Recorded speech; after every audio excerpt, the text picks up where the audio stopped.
सभी को प्रणाम। आज मेरा जन्मदिन है 27 दिसंबर और आज के दिन आप लोगों का ढेर सारा प्यार और ढेर सारा सहयोग देख के मुझे बहुत अच्छा लगा।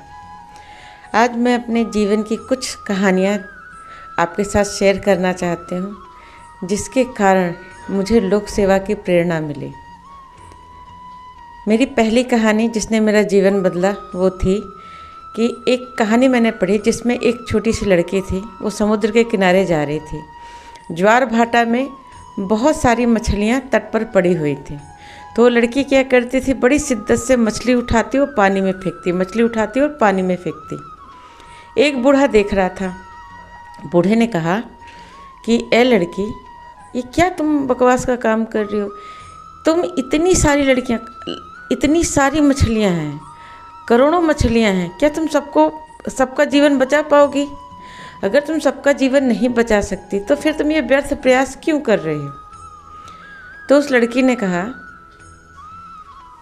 एक मछली उठाकर पानी में फेंकते हुए कहा कि मेरे इस कर्म से न आपको कोई फ़र्क पड़ेगा न मुझे कोई फ़र्क पड़ेगा, लेकिन ये जो मछली जिसको मैं पानी में फेंक रही हूँ, इसके पूरे जीवन को फ़र्क पड़ेगा। मैं मानती हूँ कि मैं बहुत कुछ नहीं कर सकती, लेकिन मैं कुछ तो कर सकती हूँ। इस कहानी ने मेरा दिल छू लिया और मैंने सोचा कि मैं जब बड़ी होंगी, बचपन में मैंने पढ़ी थी, तो मैंने सोचा मैं जब बड़ी होंगी तो मैं कुछ न कुछ अच्छा समाज के लिए करूँगी। दूसरी प्रेरणाप्रद कहानी है मेरे जीवन की कि मैंने कहानी पढ़ी कि एक जंगल में आग लगी थी। सब जानवर भागने लगे। एक चिड़िया चोंच में पानी भरती और बुझाने लगती। तो लोगों ने कहा कि भाई इतनी बड़ी आग लगी है, तेरी एक चोंच पानी से क्या होगा? तो उस चिड़िया ने कहा कि जब कभी इतिहास लिखा जाएगा तो मेरा नाम भगोड़ों में नहीं लिखा जाएगा, मेरा नाम लिखा जाएगा इस जंगल के बचाने वालों में। मैं सफल होती हूँ या असफल होती हूँ ये मुझे नहीं पता, लेकिन मुझे ये पता है कि मैंने अपने स्तर पर भरपूर प्रयास किया। उसको देखकर और पक्षी जुट गए और उस जंगल को बचा पाए। तो लीडरशिप में कभी कभी आपको उपहास झेलना पड़ेगा, लोग आपका मजाक उड़ाएंगे, लेकिन विश्वास मानिए कि जब आप कोई अच्छा काम करेंगे तो वो परिवर्तन अवश्य लाएगा। तीसरी कहानी जिसने मेरा जीवन बदला वो थी कि दो भिखारी थे। आपको पता है कि पहले के समय में राजा महाराजा लोग मंदिर जो बनाते थे वो पहाड़ियों पे बनाते थे।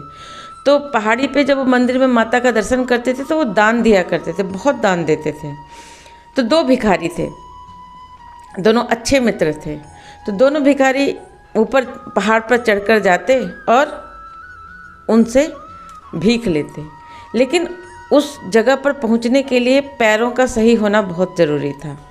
तो जिन भिखारियों के पैर सही नहीं थे वो वहाँ नहीं जा पाते थे। तो दोनों भिखारी जब भीख लेकर आते थे तो एक भिखारी तो अपना पूरा भीख का अपने ऊपर उपयोग कर लेता था, लेकिन जो दूसरा भिखारी था वो क्या करता था कि अपनी भीख में से 50% से अधिक शेयर वो उन भिखारियों को दे देता था जो उससे भी गए गुजरे और लाचार थे। ऐसे करते करते कई वर्ष बीत गए। उसका पहला मित्र कहता था, क्या बकवास है यार, तू भिखारी है, भिखारी रह, क्या राजाओं की तरह दान देने का तेरा सुर चढ़ा रहता है? उसने कहा कि मैं राजा के सामने भिखारी हूँ, मगर इनके सामने मुझे भिखारी बनने की क्या आवश्यकता है? मैं कुछ दान दे के इनकी मदद तो कर ही सकता हूँ ना, जैसे राजा हमारी मदद कर रहा है मैं इनकी मदद कर रहा हूँ। ऐसे कई वर्ष बीत गए। राजा का उस क्षेत्र में आना हुआ जहाँ पर वो दान दिया करता था। राजा ने देखा कि एक व्यक्ति है जिसके सम्मान में सब लोग उसका पैर छू रहे हैं। राजा ने ध्यान से देखा तो बोला, अरे ये तो वो भिखारी है जिसको मैं दान देता हूँ। उसने मंत्री को बोला, पता करो, बताओ कि उस भिखारी के लोग इतनी मेरे समान इज्जत क्यों कर रहे थे? तो मंत्री ने बताया कि आप जो उसको भीख देते हैं वह उस भीख से 50% से अधिक वो दान दे देता है, जितना ज़रूरी होता है वो अपने उपयोग करता है। तो राजा ने कहा कि वाह, राजा के दिल में भी उसका सम्मान बढ़ गया और राजा ने उसको सम्मानित किया। जब दोनों भिखारी मर गए तो यमराज के पास गए। तो यमराज ने कहा, काम तो दोनों का भीख मांगना ही था। तो यमराज ने जो पहला भिखारी था उसको कहा, तुमने अपने जीवन से कुछ नहीं सीखा, इसलिए तुम अगले जन्म में भी भिखारी बनोगे। और दूसरे व्यक्ति से कहा कि तुम इस जन्म में भिखारी थे, फिर भी तुमने लोगों की मदद करने का जो मादा था, जो तुम्हारा प्रयास था, वो सराहनीय था, निस्वार्थ था, इसलिए अगले जन्म में तुम्हें राजा बनाया जाता है, जिससे तुम अपने इस सेवा कार्य को और आगे बढ़ा सको। इस कहानी से मुझे शिक्षा ये मिली कि अगर हम अपनी कमाई खुद खाते हैं और अपने परिवार पर केवल खर्च करते हैं, तो एक तरह से हम वह भीख अपने ऊपर ही खर्च कर रहे हैं। यदि हम अपनी कमाई का एक छोटा सा अंश दूसरे को भी हम दे दें, तो हम दूसरे भिखारी की तरह देवता बन सकते हैं और हम भगवान की नज़र में, राजा की नज़र में, समाज की नज़र में एक अच्छे उदाहरण को प्रस्तुत कर सकते हैं। तो उस दिन से मैंने निर्णय लिया था कि जब भी मेरी जॉब लगेगी, जब भी मैं कमाऊंगी, तो मैं मदद करूंगी ही करूंगी। जब भी मुझे जेब खर्च मिलता था, मेरे घर पे मेरे भैया जॉब करते थे, जेब खर्च देते थे, तो मैं उस जेब खर्च में से भी थोड़ा सा बचाकर बिस्किट का पैकेट खरीद के, कभी कुछ खरीद के, मैं जो भी रास्ते के भिखारी होते थे मैं उन्हें दान दे देती थी। मैं सोचती थी कि जब मैं कमाऊंगी तब कमाऊंगी, अभी जो मेरे पास है उसमें से मैं कितना थोड़ा सा अंश दे सकती हूँ। और ये देने की भावना ने मेरा बहुत कल्याण किया। मैंने एक पत्रिका पढ़ रही थी, जिसमें मैंने पढ़ा कि एक मर्डर हुआ। उस मर्डर में एक व्यक्ति ने सहयोग किया, तो फांसी की जब सज़ा मिली तो दोनों को मिली। तो मेरे दिमाग में एक आइडिया आया कि यदि आप मर्डर के केस में, पाप के केस में अगर साथ देते हैं तो आपको सज़ा बराबर मिलती है। तो यदि कोई पुण्य कर रहा है और हम उसके सहयोगी बन जाते हैं, तो मुझे पुण्य कितना मिलेगा। इस बात को मैंने दिमाग में सोचकर मैंने क्या किया कि कोशिश करी कि जो लोग सेवा कार्य कर रहे हैं मैं उनकी सहयोगी बनूंगी। और इस क्रम के तहत जब मेरी जॉब लगी तो मैंने 50% डिस्काउंट का सत साहित्य की घोषणा करी, जिसमें मुझे कई भाई बहनों का सहयोग मिला। और उसमें हमने क्या किया कि जो लोग क्षेत्रों में कार्य कर रहे थे उनके हम सहयोगी बन गए, उनको 50% डिस्काउंट उनके घर तक हमने पहुंचवाया। और इस कार्यक्रम के तहत कई सारे स्कूलों, कॉलेजों में और कई सारी जगहों पर साहित्य पहुंचने से डबल कार्य हुआ। एक तरह से हम उन सभी लोगों के कार्य के सहयोगी बन गए। और अंतिम जिस कहानी ने मेरा जीवन बदला वो कहानी थी कि एक गुरुजी थे और एक उनका शिष्य था। गुरुजी ने कहा कि मुझे अग्नि साधना करनी है। शिष्य ने कहा कि ठीक है, हम आपके अग्नि की व्यवस्था कर देंगे। अग्नि साधना 12 वर्ष की वैसे होती है, लेकिन उन्होंने कहा कि हम ऐसा प्रयास करेंगे कि 1 वर्ष में ये साधना कंप्लीट कर लें।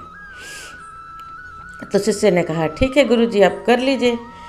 अब वो अग्नि साधना में क्या था कि अग्नि चारों तरफ बुझनी नहीं चाहिए। तो शिष्य ने क्या किया, दिन भर मेहनत करता, खूब सारा जो भी कमाई होती उसी गोबर के कंडे खरीदता और चारों तरफ कंडे लगाता और आग बुझने नहीं देता। इस तरह उसके प्रयास से गुरु जी की अग्नि साधना सिद्ध हो गई। 1 वर्ष हुआ तो जब सिद्धि आई, भगवान आए, तो भगवान सबसे पहले शिष्य के पास आए। बोले मांगो वर, क्या मांगते हो? बोले मैंने अग्नि साधना नहीं करी, अग्नि साधना तो गुरु जी ने करी।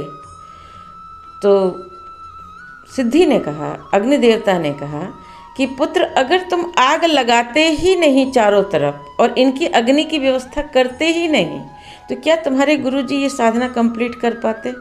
बोले नहीं। बोले जो सहयोगी होता है उसको भी उतना ही पुण्य मिलता है जितना तुम जो मुख्य साधना कर रहा है। तो पहले उसको अग्नि साधना की सफलता की रिद्धि सिद्धि मिली, उसके बाद गुरुजी को मिली। तो उस दिन मैंने ये जाना कि जो यज्ञ कर रहे हैं अंदर और जो यज्ञ के लिए चारों तरफ से सपोर्ट कर रहे हैं, सहयोग कर रहे हैं, उनको भी समान फल मिलता है। तो उस दिन से मैंने कोशिश करी कि मैं लोगों के जो अच्छे कार्य कर रहे हैं, सेवा कार्य कर रहे हैं, उनकी मैं सहयोगी बनूं। परम पूज्य गुरुदेव पंडित श्री राम शर्मा आचार्य जी का एक लेख मैंने पढ़ा था, जिस लेख में परम पूज्य गुरुदेव ने कहा था कि किसी को भीख देने से अच्छा है उसे कमाने योग्य बनाना। आजकल की जो वर्तमान समय में समस्या है वो समस्या है विचारों की अनगढ़ता की, लोगों की सोचने की क्षमता ना होना।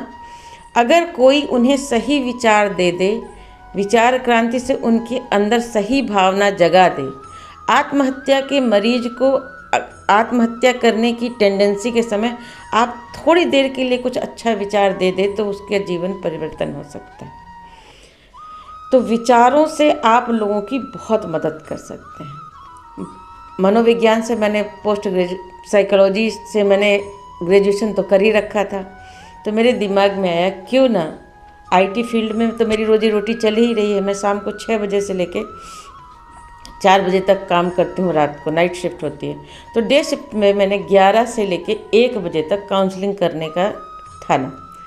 शुरू में लोग नहीं जानते थे, धीरे धीरे लोगों ने प्रश्न पूछने शुरू किए और ऐसा कारवां चलता गया कि 2014 से लेके अभी तक कम से कम 3000 से ऊपर काउंसलिंग के प्रश्न मेरे पास इकट्ठा हैं, जो मैं अभी नई साइट लॉन्च करने जा रही हूँ समाधानपाओ.com समाधानजानो.in में, जिसमें आपको वो सारे प्रश्नोत्तर मिलेंगे काउंसलिंग के।